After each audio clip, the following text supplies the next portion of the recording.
আচ্ছা, আজকের ভিডিওটা প্রথমেই বলছি একটু অন্যরকম হবে। স্ক্রিনে দেওয়া ফটোটা আশা করি তোমরা সবাই দেখেছো। ইনি কে? তো চলো কাজ করতে করতে ওনার স্টোরিটা তোমাদেরকে শোনাই। তো ইনি হলো দেবলীনা নন্দী। ব্লগার হিসাবে আমি খুব ভালো চিনি, আর ইনি খুব ভীষণ ভালো গান করে। তো এনার শেষ কথা ভিডিওটা ভাইরাল হয়েছে রীতিমতো। তো ওই ভিডিওটা কম বেশি সবাই দেখেছো, আর যারা দেখোনি ওনার পেজে গেলে বুঝতে পারবে। আমার না ভীষণ খারাপ লাগলো, মেয়েদেরকে কেন বিয়ের পরে যে কোনো একদিকে বেছে নিতে হয়।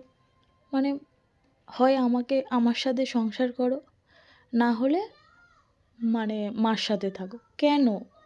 আর ছেলেদেরকে তো সত্যিই এটা বেছে নিতে হয় না যে তোমার মার সাথে থাকতে পারো, না হলে আমার সাথে থাকো।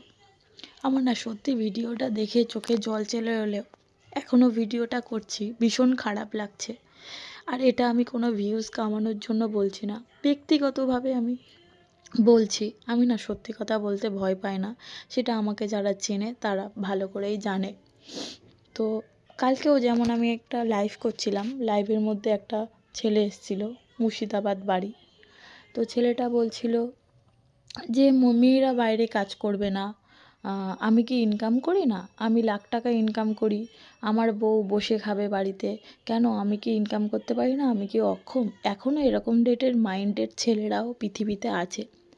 তো মেয়েদেরকে একটাই কথা বলবো, তোমরা না বিয়ের আগে শর্তটা দাও যে বিয়ে করব, সংসার করব, ঠিক আছে, দুটো ফ্যামিলি আমি ব্যালেন্স করে চালাবো, কিন্তু আমি মা বাবাকে ছাড়তে পারবো না।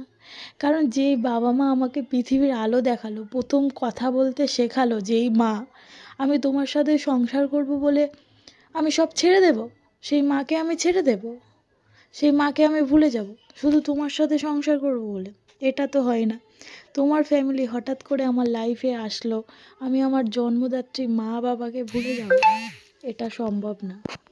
তো সেটাই বলছি, তোমরা বিয়ের আগে এই শর্তটা দাও, দেখবে সেই ছেলেটা যদি তার পরিপ্রেক্ষে ভালো অ্যান্সার পাও তাহলেই বিয়ে করো, না হলে ওখান থেকে ওই রিলেশান থেকে বেরিয়ে আসো।